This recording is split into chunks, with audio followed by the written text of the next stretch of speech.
Sa iba pang balita, pinaunahan naman ni Defense Secretary Voltaire Guzmin at AFP Chief Emmanuel Bautista ang taunang New Year's call ng AFP nitong nakalipas na Lunes. Dito, tiniyak ng AFP ang pagiging handa ng mga sundalo sa mga hamong haharapin ngayong taon. Balikan natin ang ng balita niya mula kay Waywaya Macau. Sa pagsisimula ng taong 2014, sisimulan na ng AFP ang yugto ng IPSP Bayanihan. Isa rito ay ang mandatong ipagtanggol ang teritoryo ng Pilipinas. Kaya naman, unti-unti nang binabawasan ng militar ang kanilang bayanihan projects upang mapagtuunan ng pansin ang territorial defense.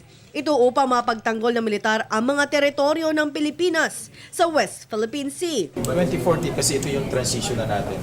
We will start yung transition already. We will initiate already transition, gradual transition, yung handing over to the appropriate agencies of government,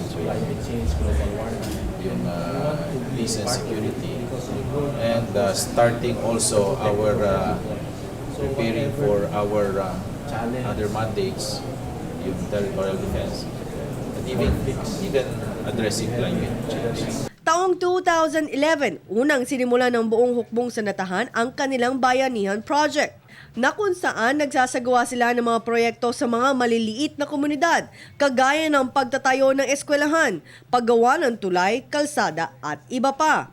Sa pamamagitan nito ay maraming probinsya na ang lumiit ang puwersa ng mga masasamang elemento ng Estado, kagaya ng New People's Army. Witness to our province in the West Philippine Sea and many more, which calls for us as a people to be cohesive, to be focused on problems that we face as a people. So it is imperative for all of us na join hands in finally ending yung internal conflict natin.